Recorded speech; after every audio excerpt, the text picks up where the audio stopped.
புனித பேதுரு பெசிலிக்கா. இதன் கட்டிட வடிவமைப்பாளர் மைக்கேல் ஆஞ்சலர். ஷேக் ஜாயிர் மாஸ்க். இதன் கட்டிட வடிவமைப்பாளர் யூசப் அப்துல்கி. வெள்ளை கோவில். இதன் கட்டிட அமைப்பாளர் சார்லிம் சாய் கொசபிபெட். லசகிராதா ஃபேமிலியா என்ற ஸ்பெயினில் உள்ள கட்டிடம் ஆண்டனி கவுடியால் கட்டப்பட்டது. இப்படி அநேக உலகமெங்கும் 37 மில்லியன் ஆலயங்கள் உள்ளன. ஆனால் ஒன்றே ஒன்று வாக்குத்தத்தமாய் சொல்லப்பட்ட ஆலயம் இந்த அண்ட சராசரத்தில் ஒன்றே ஒன்றுதான் உள்ளது. இந்த ஸ்தலத்தில் செய்யப்படும் ஜபங்களுக்கு என் கண்கள் திறக்கப்பட்டவைகளும் என் செவிகள் கவனிக்கிறவைகளுமாய் இருக்கிறது. சாலமோன் மண்டபம் இந்த உலகத்தின் ஒரே ஆலயமாய் தேவன் வடிவமைத்திருக்கிறார். எல்லோருக்கும் இனிய மாலை வணக்கம் மக்களை. கவலைப்படுவதை நிறுத்துங்கள் நிகழ்ச்சி பார்க்கிறவங்க எல்லோரையும் நான் கிறிஸ்துவின் நாமத்தால் வாழ்த்துகிறேன். யூடியூப் வழியாய், ஃபேஸ்புக் வழியாய், ஜாய் டிவியில யார் பார்த்து கொண்டிருக்கிறீர்களோ இந்த நேரம் கூட நீங்க இந்த லிங்கை உங்களுக்கு தெரிந்த மக்களுக்கு ஷேர் செய்யலாம். ஏன்னா கண்டிப்பா அந்த ஒரு வார்த்தை அவங்க வாழ்க்கைக்கான ஒரு மிகப்பெரிய உறுதுணையா இருக்க முடியும். ஏன், யார் ஒருத்தர் வாழ்க்கையினுடைய கடைசி விளிம்பில் இருப்பதாய் தன்னை பார்க்கிறாரோ நிச்சயமாய் அவர் ஒரு வல்லமையை பெற்றுக்கொள்ள முடியும். தன்னுடைய எண்ணங்களை மாற்றிக்கொள்ள முடியும். தவறான எண்ணங்களை அவர் வாழ்க்கைக்கும் வழி உண்டு என்ற விசுவாசத்தை அவர் பெற்றுக்கொள்ள முடியும். எனவேதான் நீங்கள் சற்று முன்பு இந்த நிகழ்ச்சியினுடைய ஆரம்பத்திலே பார்த்ததை போல ஏன் நாம் சாலமோன் மண்டபத்தை நோக்கி பிரயாணிக்கிறோம் என்பதனுடைய நோக்கம் இதுதான். மக்கள் செய்யப்படுகிற ஜபங்களுக்கு, இங்கே செய்யப்படுகிற ஜபங்களுக்கு எப்போதும் என் கண்கள் திறந்தவைகளும் என் செவிகள் கவனிக்கிறவைகளுமா இருக்கும். கர்த்தர் தாமே அதை குறித்து விசேஷமாய் சொன்னார். எனவேதான் நாம் சாலமோன் மண்டபத்தை நோக்கி விசுவாச பிரயாணத்தை மேற்கொள்கிறோம். அதனுடைய சாட்சி தான் நீங்கள் இப்போது கேட்க போவீர்கள்.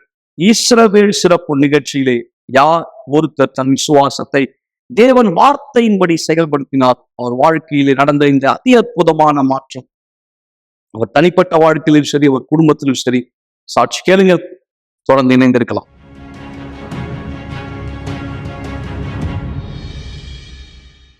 என் பேர் கற்பகம். நான் அண்ணாநகர் ஈஸ்ட்ல இருந்து வந்துட்டு இருக்கேன். யூனிவர்சல் ஆலயத்துக்கு வர்றதுக்கு முன்னாடி என்னோட வாழ்க்கை ஒரு அழிக்கப்பட்ட நிலையில இருந்தது. எனக்குள்ள ஒரு தாழ்வு மனப்பான்மை இருந்தது, தற்கொலை எண்ணம் இருந்தது. என்னோட குடும்ப வாழ்க்கையில ஒரு சமாதானம் இல்லாத ஒரு சூழ்நிலை. குடும்பத்துல இருக்கவங்க பெரியவங்க மத்தியில கலகம் பண்ற விஷயம், இதெல்லாம் எனக்குள்ள ஒரு வெறுமை இருந்தது. அது இல்லாம என் பிள்ளைங்களும் வளர வளர அவங்களுக்குள்ளேயும் எனக்குள்ள இருந்த அந்த தாழ்வு மனப்பானம் அவங்களுக்குள்ளேயும் இருந்தது. இதே மாதிரி காலங்கள் கடந்துட்டு இருந்தது, வருடங்கள். ஆனாலும் எனக்குள்ள இருந்த வெறுமை வெறுமை இருந்துட்டே இருந்தது. இதனால என்ன பண்ணேன்னா, என் மகள் வளர்ந்து வரும்போது அவளுக்கு எனக்கு இருந்த அந்த பாதிப்பு வந்த போது, தாழ்வு மனப்பான்மை இதெல்லாம் வந்த போதுதான் எனக்கு அந்த பாதிப்பு பெருசானது. அவளால சரியா படிக்க முடியல அப்படின்ற ஒரு சூழ்நிலையில அவ தற்கொலைக்கு முயற்சி பண்ணிட்டா. அந்த மாதிரி ஒரு சிச்சுவேஷன்ல எனக்கு என்ன பண்ணணும்னு தெரியல. என்னோட பாதிப்பு மிக அதிகமா இருந்தது. அந்த நேரத்துல எங்க அக்கா இந்த யூனிவர்சல் ஆலயத்தை பத்தி சொல்லியிருந்தாங்க. ஒரு அழிக்கப்பட்ட நிலையில, ஒரு பரிதவிப்பான நிலையில தான் நான் இந்த ஆலயத்துக்கு வந்திருந்தேன் என் மகளை கூட்டுட்டு. நான் வந்த முதல் நாளே என் மகள் விடுதலையானதை நான் உணர்ந்தேன். அங்க கொடுத்த கவுன்சிலிங் மூலமா என் மகள் விடுதலையானதை நான் உணர்ந்தேன். அதன் பிற்பாடு தொடர்ந்து வர ஆரம்பிச்சோம். என் மகளோட வாழ்க்கையில மாற்றம் பார்க்க ஆரம்பிச்சேன். என்னோட வாழ்க்கையிலும் சில மாற்றங்களை நான் பார்க்க ஆரம்பிச்சேன். நிம்மதியா தூங்க ஆரம்பிச்சேன். தாழ்வு மனப்பான்மை எல்லாம் படிப்படியா குறைய ஆரம்பிச்சது. நான் இங்க தொடர்ந்து வர வர எனக்கு சொல்லி கொடுக்குற எல்லாவற்றையும் நான் கத்துக்க ஆரம்பிச்சேன். முக்கியமா பரிசுத்த ஆவியின் அபிஷேகத்தை நான் கத்துக்க ஆரம்பிச்சேன். இந்த பரிசுத்த ஆவியின் அபிஷேகத்தை நானும் பெறணும்னு ரொம்ப வாஞ்சியா இருந்தேன். அதுக்காக என்ன பண்ணணும்னா, இப்ப சொல்லி கொடுத்தாங்க, வெறுப்புணர்ச்சி இருந்தா எடுத்து போடணும், யார் மேலேயும் மனசு இருதயத்துல எந்த பாரமும் இல்லாம எல்லாவற்றையும் எடுத்து போடணும், யாரையும் பகை உணர்ச்சி வச்சுக்க கூடாது. முன்னாடி பட்ட காயத்தினால கூட என்னால அந்த அபிஷேகத்தை பெற முடியல. நான் நிறைய வாஞ்சியா தேடின அவரோட அபிஷேகத்தை. நிறைய விஷயங்கள்ல நான் அவரை தேடும் போதெல்லாம் எனக்கு பிரச்சனை வந்துட்டே இருந்தது. ஆனாலும் நான் வாஞ்சியா கத்து கொடுத்தது பிரகாரம் நான் அவரோட ஆவியை பெற்றுக்கொண்ட ஒரு நிகழ்ச்சியில அதன் மூலமா எனக்குள்ள அந்த வெறுமை என்னை விட்டு எடுத்து போட்டது. அதுக்கப்புறம் எனக்கு ஒரு பிப்ரவரி மாசம் அந்த நாள் மாதம் 15ஆம் நாள் நான் பரிசுத்த ஆவியின் அபிஷேகத்தை பெற்றுக்கொண்ட அந்த நாள் எனக்கு அவ்வளவு ஒரு சந்தோஷமான நாளா இருந்தது. அதுக்கப்புறமா என்னையே நான் சோதிச்சு பார்த்தேன். முன்னாடி இருந்த அந்த பெண்மணியா நான் இல்லை. எனக்குள்ள இருந்த அந்த கோபம் எல்லாமே எடுத்து போடப்பட்டது. நான் ஒரு தோல்வியான பெண்ணா பார்த்திருக்கேன். என்னால எதுவும் செய்ய முடியாது, எப்பொழுதும் நான் யாரையாவது சார்ந்துதான் வாழணும் அப்படின்ற ஒரு பெண்ணா நான் பார்த்திருந்தேன். இப்போ அந்த என்னோட பரிசுத்தாவின் அபிஷேகத்துக்கு அப்புறமா நான் ஒரு வெற்றிக்குரிய பெண்ணா இருந்தேன். என்னால முடியாதது எதுவும் இல்லை அப்படின்ற ஒரு சூழ்நிலையில இருந்தேன். என் குடும்பத்துக்கே நான் ஒரு தூணா இருந்தேன். என் பிள்ளைங்களுக்கு வழிகாட்டியா, நிச்சயமா எல்லா விஷயத்திலயும் என் கணவருக்கு நான் ரொம்ப பக்கபலமா இருந்தேன். எனக்குள்ள எந்த விஷயத்தையுமே நான் எதையுமே பற்றி பயப்படல. முன்னாடி எனக்கு கடன் பிரச்சனை இருந்தது, வீடு கட்டினதுனால கடன் பிரச்சனை இருந்தது. இதை எப்படி ஜெயிக்க போறேன், இதுக்கும் எனக்கு பரிசுத்த ஆவியானவர் வழி நடத்துதல் கொடுத்திருந்தாரு. நான் எல்லா கடனையும் நானே படிப்படியா அடைக்கிறதுக்கு தேவன் எனக்கு வழிநடத்த கொடுத்திருந்தாரு. நான் அந்த விஷயத்திலயும் வெற்றிக்குரிய பெண்ணா இருந்தேன். என்னோட இந்த இஸ்ரவேல் சிறப்பு நிகழ்ச்சியில என்னோட விண்ணப்பம் என்னவா இருந்ததுன்னா, என் குடும்பம் முழுவதுமே தேவனோட பீடத்து மேல இருக்கணும் அப்படின்னு என்னோட விண்ணப்பமா இருந்தது. அதுக்காக நான் என் முன்னோக்கி போயிட்டு இருந்தேன். என்னோட முழு தியாகத்தையும் நான் பீடத்து மேல செஞ்சேன். தேவன் என்கிட்ட என்னெல்லாம் செய்ய சொன்னாரோ நான் எல்லாம் செஞ்சேன். முதல்ல என்ன நான் சரிப்படுத்திக்கிட்டேன். பீடத்துக்கு முன்பாக வர்றதுக்கு முன்னாடி எனக்குள்ள இருந்த எல்லாவற்றையும் நான் எடுத்து போட்டேன். அதுக்கப்புறமா நான் என்னோட தியாகத்தை நான் நிறைவேற்றினேன். இன்னைக்கு என் குடும்பம் முழுதும் ஆசீர்வாதமா இருக்கு.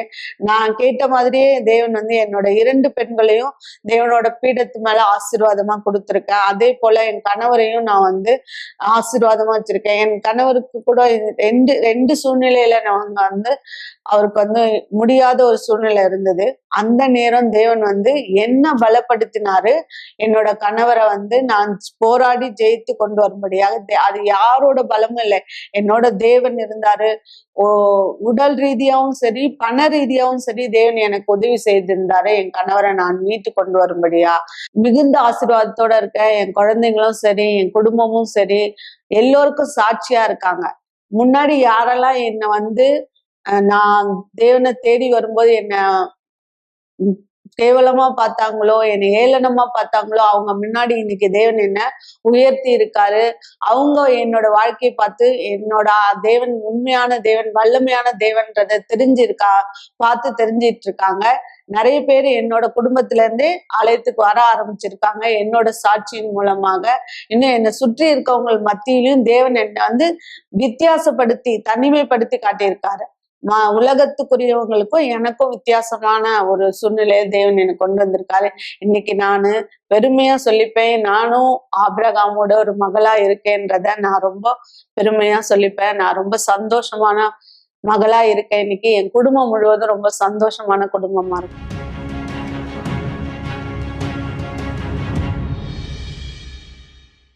மீண்டும் நான் உங்களை வரவேற்கிறேன் மக்களை. இதுதான் இங்கே சென்னையில உள்ள எல்லா யூனிவர்சல் ஆலயத்திலும், மேலும் மும்பையிலும், ஹைதராபாத்திலும் நாம் செய்து கொண்டிருக்கிறோம்.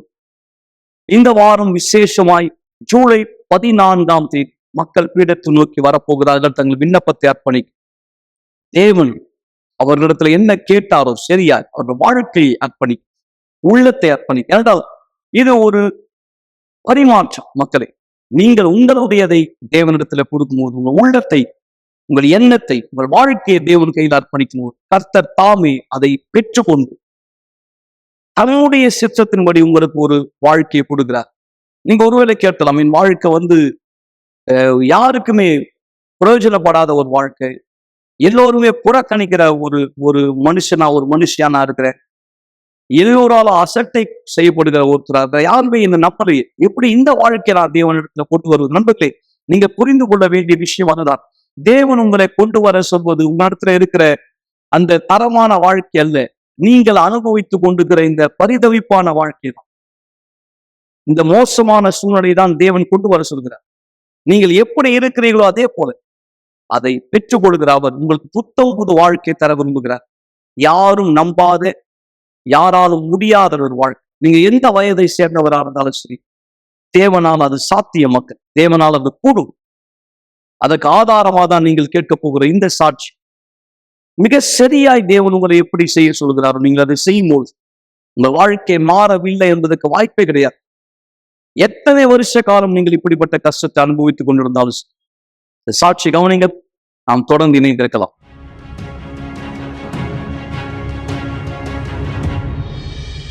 மிக மோசமான சூழ்நிலையில நான் நினச்சிருக்கேன். ஒரு பிரிட்ஜை நான் கடக்கும்போது, அந்த ட்ரெயின் ஸ்டேஷனில் இருக்க பிரிட்ஜை கடக்கும்போது, இதுலேருந்து குதிச்சிட்டா என்ன, என் வாழ்க்கை எப்படி இருக்கும் அப்படின்னு யோசிச்சிருக்கேன். நான் என் அம்மாவோடையும் என் சின்ன தம்பியோடவும் தான் வாழ்ந்துக்கிட்டு இருந்தேன். லண்டன்லேருந்து மைன்செஸ்டருங்கிற ஒரு இடத்துக்கு வந்து வாழ்ந்தோம். நான் ஒரு கோவப்படக்கூடிய பெண்ணாக தான் வளர்ந்தேன். எனக்குள்ள பாதுகாப்பற்ற தன்மை இருந்தது. அதன் காரணமாக நான் எப்பொழுதும் என்னோட சொந்தக்காரங்களோட, என்னோட ஃப்ரெண்ட்ஸோட என்னை ஒப்பிட்டு பார்ப்பேன். எனக்கு வீட்டில் இருக்கவே பிடிக்காது. நான் வீட்டில் இருந்தால் ஏதோ மாதிரி உணர்வேன். அதனால எங்கள் அம்மாவோட நான் வீட்டில் இருக்கிறத தவிர்ப்பேன். ஆமாம், எங்களுக்குள்ளாக எந்த விதமான உறவும் கிடையாது. ஏன்னா வீட்டுக்குள்ளே இருந்தாலே ஒரு எதிரி போல தான் இருப்போம். அவள் வீட்டு ஹாலில் உட்காந்துருக்கா, நான் வந்து அந்த இடத்துல உட்காடுறேன்னா அவள் அங்கேருந்து எழுந்து போயிடுவா. அவங்களோட படுக்கை அறைக்கு நான் என்னைக்காவது போயிட்டேன்னா அது ஒரு மோசமான சூழ்நிலை ஆயிடும். அவங்க என்ன அவங்களோட படுக்கை அறைக்கு போக கூட விட மாட்டாங்க. நான் கதவை திறந்தாலே என்ன வேணும், என்ன வேணும் உனக்கு. நான் இந்த மாதிரியாக தான் வீட்டுக்குள்ள இருப்பேன். அதனால தான் நான் அதிகமா வெளியே தவறான காரியங்களில் ஈடுபடுறவங்க கூடயே பழக ஆரம்பிச்சேன். எனக்கு நல்லா ஞாபகம் இருக்கு, 12 இல்லைன்னா 13 வயதுல நான் குடிக்க ஆரம்பிச்சேன் முதல் தடவையா. அந்த நேரத்துல தான் நான் வீட்டை விட்டு போக ஆரம்பிச்சேன். என்னோட ஃப்ரெண்ட்ஸோட நிறைய சுத்த ஆரம்பிச்சேன். இந்த மாதிரி இருக்கும்போது நான் என்னுடைய பார்ட்டி லைஃப்பை என்ஜாய் பண்ண ஆரம்பிச்சேன். நான் நிறைய பார்ட்டிகளுக்கு போவேன், வீட்டில் செய்யற பார்ட்டிகளுக்கு போவேன். ரொம்ப மோசமா குடிப்போம், குடிச்சிட்டு அதிகப்படியா நான் உளருவேன். அப்பதான் நான் முதல் தடவையா எங்க அம்மாவோட நான் ஆலயத்துக்கு வந்தேன். அவங்க எங்க போறாங்களோ அங்கெல்லாம் போகணுங்கிறதுனால அந்த வயசுல நான் வந்தேன். என்னதான் நான் ஆலயத்துக்கு வந்தாலும் நான் உண்மையாவே தீர்மானிச்சு என் வாழ்க்கையை தேவனுக்கு கொடுக்க விரும்பல. ஆலயத்தினுடைய காரியத்துல கவனமா இருந்தாலும் வெளியே உலகத்தாரு கூடயும் நான் ரொம்பவும் பழக்கமா இருந்தேன். அந்த தருணத்துல நான் ஒரு உறவு முறையிலயும் இருந்தேன். மேலும் வெள்ளிக்கிழமை ஆலயத்துக்கு போகும்போது அசுத்தத்தினால வெளிப்பட்டேன். அதன் பிற்பாடு திரும்பவும் ஹவுஸ் பார்ட்டிக்கு போவேன். இந்த மாதிரியாக தான் நான் இரட்டை வாழ்க்கையை வாழ்ந்துட்டு இருந்தேன் 18 வயசு வரைக்கும். எனக்கு அந்த பிரச்சனை என்ன தொடர வரைக்கும், ஏன்னா நான் ஆலயத்துக்கு போவேன், அங்க இருக்கிறதெல்லாம் கேட்பேன். ஆனா நான் செயல்படுறது எல்லாமே தலைகீழையா இருக்கும். நான் இதை தான் தொடர்ந்து பண்ண விரும்பினேன். இதே மாதிரி தொடர்ந்து போலாம், நான் பாவம் பண்ணலாம், ஆனா சமாதானத்துல இருக்கணும். நான் அதிகப்படியா பாவம் செய்யும் போது என்னுடைய மனசாட்சி என்னை குற்றப்படுத்த ஆரம்பிச்சது. அதனால நான் ஆலயத்தை விட்டு போயிடலாம்னு நினைச்சேன். அதனால ஆலயத்தை விட்டு போகணும்னு தீர்மானிச்சேன். ஆலயத்தை விட்டு போயிட்டேன். அந்த தருணம் தான் நான் யூனிவர்சிட்டியில ஜாயின் பண்ணேன். நான் காலேஜுக்கு போகும்போது தான் எனக்கு ரொம்பவும் சுதந்திரமா இருந்தது. நான் வீட்டில இருந்தேன், நான் வெளியே போக முடியும், எனக்கு என்ன விருப்பமோ நான் எல்லாத்தையும் பண்ண முடியும், யாரும் என்ன கேள்வி கேட்க முடியாது. நான் உறவு முறையில இருந்த அந்த நபரோடையும் என்னுடைய உறவு சரி கிடையாது. ரொம்பவும் வன்கொடுமைக்கு ஆளாக்கப்பட்டேன். அவர் எனக்கு மரியாதை கொடுக்க மாட்டாரு, என் மேல அக்கறை இல்ல, அன்பு இல்ல. அப்போ இந்த மாதிரியான ஒரு உறவு முறை எதுக்குன்னு நான் யோசிச்சேன். இந்த உறவு முறையில ஒரு மரியாதை இல்ல, எதுவுமே இல்ல. அதனால நான் அந்த யூனிவர்சிட்டியில படிச்சுட்டு இருக்கும் போதே இந்த உறவு முறையில இருக்க பிரச்சனையினால எனக்கு ரொம்பவும் குழப்பம் ஏற்பட்டுச்சு. படிக்க முடியல, எதுவும் செய்ய முடியல, என்னுடைய சிந்தனை மாறுபட ஆரம்பிச்சது. அப்பதான் நான் தீர்மானிச்சேன், இந்த உறவு முறையில இருந்து நம்ம வெளியே வரணும். 2019 நான் திரும்பவும் வீட்டுக்கு செல்ல ஆரம்பிச்சேன். அதன் பிற்பாடு 2020 நான் இந்த உறவை பிரிச்சுக்கணும்னு நினைச்சு நான் முயற்சிகள்லாம் எடுத்து, அதன் பிற்பாடு எல்லாமே மோசமாச்சு. எப்ப பாரு வாக்குவாதம், சண்டை. என்னுடைய பண வாழ்க்கையின் சூழ்நிலையும் ரொம்ப மோசமா இருந்தது. அந்த தருணத்துல நான் என்னுடைய தவற உணர்ந்த இந்த எல்லா தவறுகளோடவும் நான் வாழ ஆரம்பிச்சேன். எனக்கு என்ன பண்றதுன்னு தெரியல. நான் என்ன பண்றது, எல்லாத்தையும் கடந்து போய் தான் ஆகணும். என்னை யார் தான் அக்கறையா பாத்துப்பா, எனக்கு யார் தான் இருக்காங்க, இந்த சூழ்நிலை எப்ப மாறும்னு எனக்கு தெரியல. அன்னைக்கு ஒரு நாள் நான் ஆன்லைன் சர்வீஸ் பாத்துட்டு இருந்தேன். அப்போ அந்த கூட்டத்துல இருக்கும் போது எனக்கு தோணுச்சு, எவ்வளவு நாள் நான் இந்த ரெட்டை வாழ்க்கை வாழ போறேன். அப்ப நான் சொன்ன, தேவனே நான் ஒரு படி எடுத்து வைக்கிறேன், இந்த ஒரு படியில நான் எல்லாத்தையும் விட்டுற போறேன். உங்களை எது பிரியப்படுத்தலையோ அது எல்லாத்தையும் விட்டுடுறேன். அதன் பிற்பாடு நான் எல்லாவற்றையும் விட்டேன், தேவன் இடத்துல சொன்னேன்.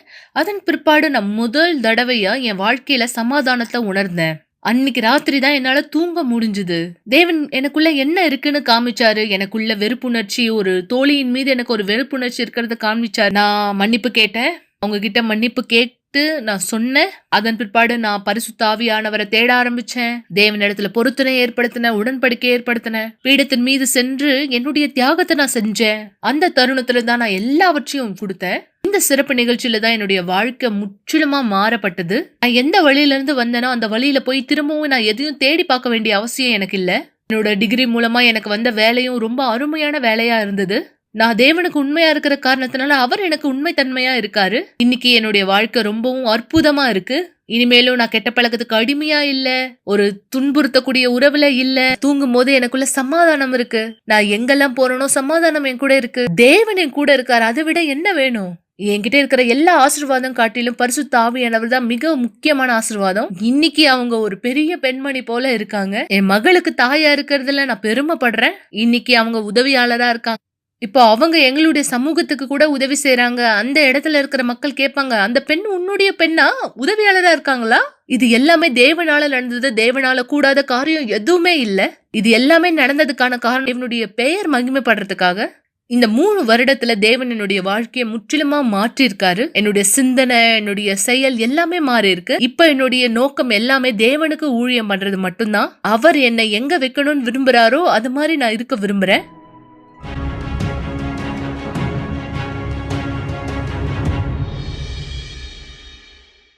மீண்டும் நான் உங்களை வரவேற்கிறேன் மக்களே.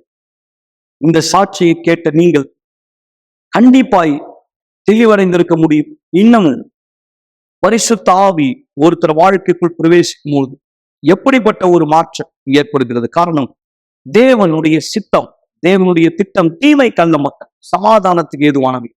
ஆண்டவர் உங்களை அழைப்பது உங்களை தண்டிக்கும்படியோ கண்டிக்கும்படியாத, உங்களை உருவாக்கும்படி, உங்களை செதுக்கும்படி, விருப்பத்தை உங்கள் வாழ்க்கையில் நிறைவேற்றும். விடத்து நோக்கி வருகிற ஒருவரும் வெறுமையா இறங்கி செல்வதில்லை. வனாந்தரத்திலே மோசேயை ஜனங்களை நடத்தி சென்ற அதே அக்னி இந்த காலகட்டத்துல வந்து உங்களை நடத்தி செல்ல விரும்புகிறார். நீங்கள் தனிமையான ஒருவராய் உணர்ந்தீர்களா? பீடத்தை நோக்கி வாருங்கள். தேவன் உங்கள் வாழ்க்கையை நடத்தி செல்வார். இதோ நம்முடைய ஆலயங்கள் எல்லாவற்றையும் பீடம் தயாரா இருக்கிறது. யார் அதை நோக்கி வருவீர்களோ நீங்கள் பெறப்போகிற அக்னி இதுதான். இந்த வீடியோக்களை கவனிங்கள். நாம் தொடர்ந்து இணைந்திருக்கலாம்.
மீண்டும் நான் உங்களை நிகழ்ச்சியில வரவேற்கிறேன் மக்கள். தேவனுடைய இந்த அக்னி வனாந்தரமான ஒரு சூழலிலே ஜனங்களுடைய சரீரத்துல எந்த வியாதி இல்லாமல், எதிரியுடைய தாக்குதல் எதுவும் இல்லாமல், பசி எதுவும் இல்லாமல், அவர்களுடைய சரீரம் தோய்ந்து போகாமல், பலவீனம் அடையாமல், ஏன் அவர்கள் ஆடை கூட பிரியவில்லை, அவர்கள் பாத ரட்சைகள் கூட பாதிப்படையவில்லை. எவ்வளவு மகிமையான ஒரு விதத்துல கர்த்தர் அவர்களை வனாந்தரத்துல கொண்டு சென்றார். உங்களால நான் சொல்வதை யூகிக்க முடிகிறது. இப்போ நீங்க வாழ்ற வாழ்க்கை நீங்க நினைக்கிறீங்களா தேவனுடைய விருப்பம் என்று? பசி பட்டினியோட வாழ்வா சாவான்ற நிலைமையில் தூக்கம் இல்லாத ஒருத்தராய், மன நிம்மதி இல்லாத ஒருத்தராய் ஒரு நாளும் நீங்க வாழ போராட வேண்டி இருக்கிறது. அதாவது உயிர் போய் உயிர் வருவதை போல. அன்பர்களே, கண்டிப்பா இது தேவன் உங்களுக்கு தர விரும்புகிற வாழ்க்கை அல்ல. ஆண்டவர் இயேசு தான் சொன்னார், நான் ஜீவனை தர வந்தேன், பரிபூர்ணப்பட வந்து. ஆனால் நீங்கள் அவரிடத்துல வந்து உங்கள் சூழ்நிலையை வெளிப்படுத்த வேண்டும். அதுக்காகத்தான் பீடம் இருக்குது. நம்முடைய ஆலயம் எல்லாவற்றிலேயும் பீடம் தயாரா இருக்கிறது. அங்கே யார் உண்மையான மனநிலையோடு நேர்மையான மனசோடு வருகிறார், கண்டிப்பாய் வெறுமையான ஒருவரை அவர் திரும்பி செல்வதில்லை. இந்த இளம் பெண்ணுக்கு கர்த்தர் என்ன செய்தார் அதுதான் அன்பர்களே.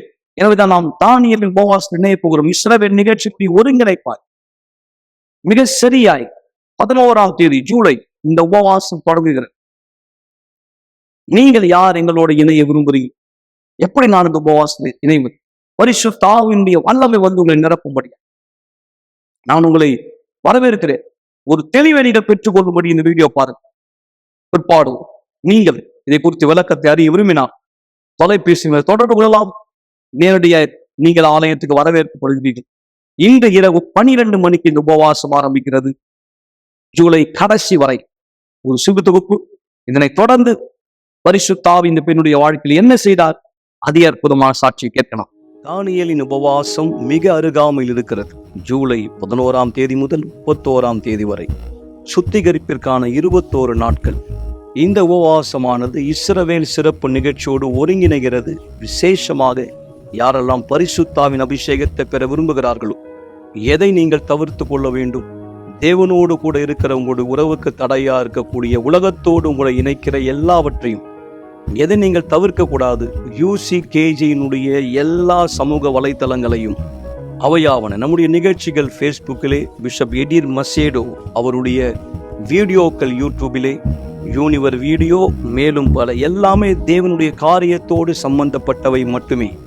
மீண்டும் ஜூலை 11ஆம் தேதி முதல் 31ஆம் தேதி வரை சுத்திகரிப்பிற்கான 21 நாட்கள் ஒரு மாபெரும் காரியத்திலே ஒருங்கிணையுங்கள். ஆசீர்வாதமான தானியேலின் உபவாசமாய் இருக்கட்டும்.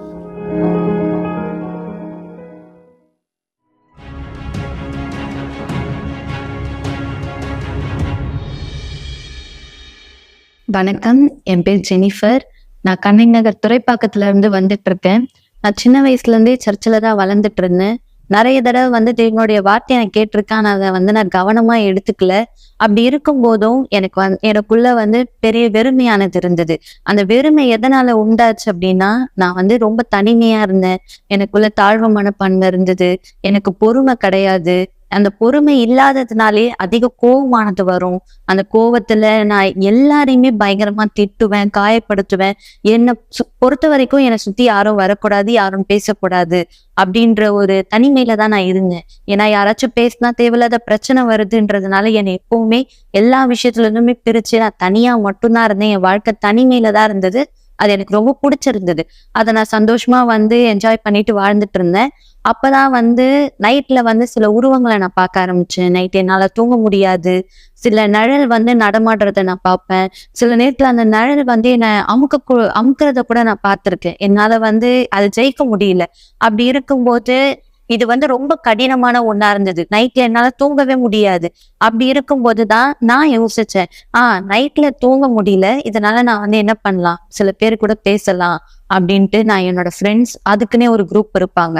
ஸோ அவங்க கிட்ட எல்லாருக்கிட்டையுமே நைட்ல நான் பேச ஆரம்பிச்சேன். தேவையில்லாத விஷயத்த நான் பண்ண ஆரம்பிச்சேன். ஸோ அவங்க பேசுறது எல்லாத்தையுமே நான் கேட்டுட்டு இருப்பேன். என்னை பொறுத்த வரைக்கும் என் லைஃப்ல இன்னைக்கு ஃபுல்லா நடக்கிறது எல்லாத்தையுமே அவங்க கிட்ட நான் சொல்லிடணும், அப்பதான் என் மனசு ஃப்ரீ ஆகும்னு சொல்லி எல்லாத்தையுமே நான் சொல்லிட்டு இருந்தேன். இருந்தாலும் எனக்குள்ள அந்த வெறுமை இருந்தது. அப்பதான் இஸ்ரவேல் சிறப்பு நிகழ்ச்சியை பத்தி ஆலயத்துல பேசிட்டு இருந்தாங்க. அப்ப அது உண்மையா எனக்குள்ள பேசக்கூடிய ஒரு சத்தமா இருந்தது. இதுல நான் கலந்துக்கணும். உண்மையா இந்த வெறுமை போகணும்னா நான் தேவனுடைய ஆவியை பெறணும். அது இருந்தா மட்டும்தான் என்னால ஜெயிக்க முடியும்னு சொல்லியிருந்தாங்க. அதை பண்ணும்போது கூட பரிசுத்தாவே எல்லாமே சரியாயிடுமா அப்படின்ட்டு நான் சோதிக்கணும் அப்படின்றதுனாலதான் இதுல நான் கலந்துக்கிட்டேன். அப்புறம் போக போகதான் தேவனுடைய வார்த்தையை அதிகமா பலனா நான் கேட்க ஆரம்பிச்சேன்.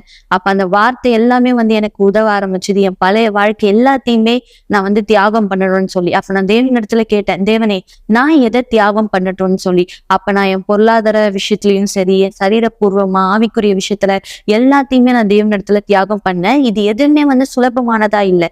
ஏன்னா நான் என் பழைய வாழ்க்கையை விடணும், அந்த தனிமை எல்லாத்துல இருந்து நான் வர்றதுக்கு ரொம்ப கஷ்டப்பட்டேன். ஏன்னா அந்த ஃப்ரெண்ட்ஷிப்னு சொல்லும் போது அது என்னை வந்து கெடுக்கக்கூடிய ஒரு விஷயமா இருந்தது.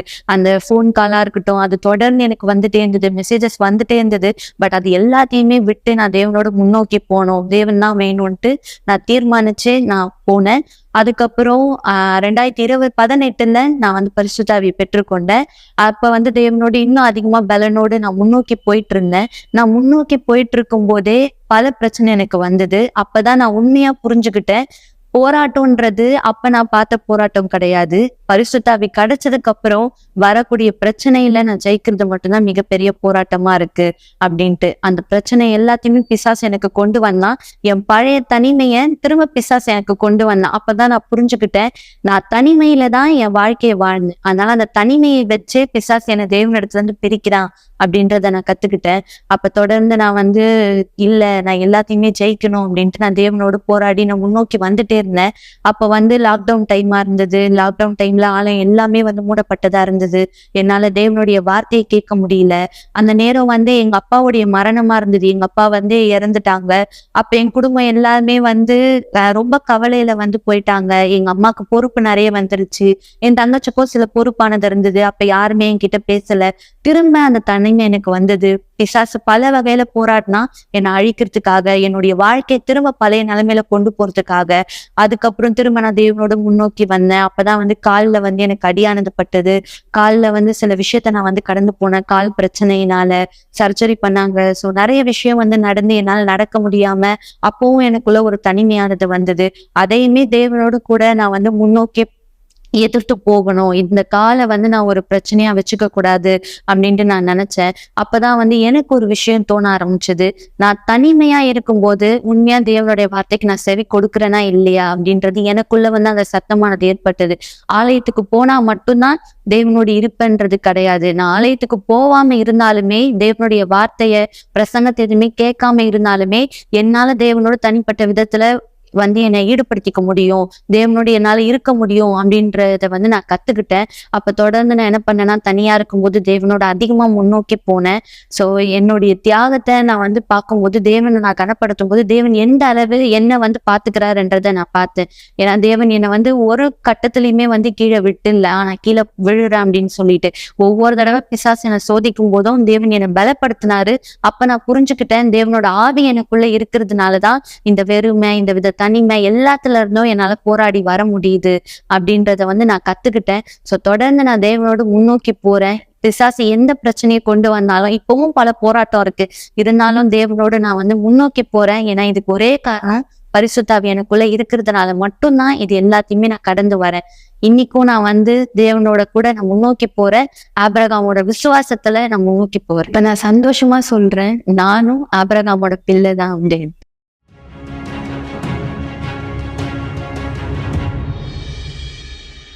நிகழ்ச்சியின் இறுதிக்கு வந்திருக்கிறோம் மக்களை. நான் பீடத்தை அணுக விரும்புகிறேன் என்று நீங்கள் சொன்னால், ஜபத்திலே நீங்கள் பாருங்கள், ஆலயத்தின் ஒவ்வொரு பீடம் உங்களுக்காய் தயாரா இருக்கிறது. இதே அக்னி வந்து உங்களுக்கு வித்தியாசத்தை உள்ளும் புறம்பும் ஏற்படுத்துவார். தயார்படுத்தலாம். ஜபத்தின் நேரமா இருக்கு. ஒரு கிளாஸ் தண்ணீரை ஆயத்தப்படுத்திக் கொள்ளுங்கள் அல்லது தொலைக்காட்சிக்கு அருகாமையிலே வாருங்கள். இந்த நேரம் உங்களுக்கான ஒரு சிறப்பு ஜெபத்தை நாம் செய்ய போகிறோம். நேற்றும் இன்றும் என்றும் மாறாத தேவனே, இந்த தருணத்திலே நான் உம்மிடம் கேட்கிறேன், இந்த செய்தியை கேட்கிற ஒவ்வொரு உள்ளத்தையும் உன் ஆவி தாமே தொடுவாராய். காரணம், நீர் எல்லாம் வல்லவர், எல்லாம் அறிந்தவர், எங்கும் நிறைந்தவர். இந்த நேரத்தில் உம்மால் எந்த இடத்துக்கும் சென்று எந்த மூளை முடுக்கிலும் வருத்தப்பட்டு பாரம் சுமக்கிற, ஆனால் நேர்மையோடு கூக்குரல் இடுகிற இந்த ஆத்மாவை நீர் தொட முடிந்து ஆத்மாவுக்குள் ஜீவனை கொண்டு வார். ஆத்மாவை ரட்சி. இந்த வாழ்க்கையில ஒரு புது நம்பிக்கை கொண்டு வார். நம்பிக்கை இழந்து தன் மீது தனக்கே ஒரு வெறுப்பு, சலிப்பு என்ற ஒரு மனநிலை உள்ள ஒருவராக இருந்தார். இந்த நிமிஷம் முதல் அது மாற கடவுள் வித்தியாசம் ஏற்படட்டும். இந்த தண்ணீரை ஆசீர்வதிக்கிறேன். ஜபத்தை கேட்கிற ஒவ்வொருத்தர் மீதும் பிரசனத்தின் பொழிந்தருளப்படுதலை அறிக்கை செய்கிறேன். ஆண்டவர் அது இயேசுவின் பெயரால் ஆமென். ஆசீர்வாதமான தண்ணீரை பருங்கள் மக்களே. தொடர்ந்து இணைந்திருக்கலாம். நாளை இரவு மீண்டும் இதே நிகழ்ச்சி சந்திக்கும் வரை தேவன் அனைவரை ஆஸ்வதிப்பாராக. சென்று வாருங்கள்.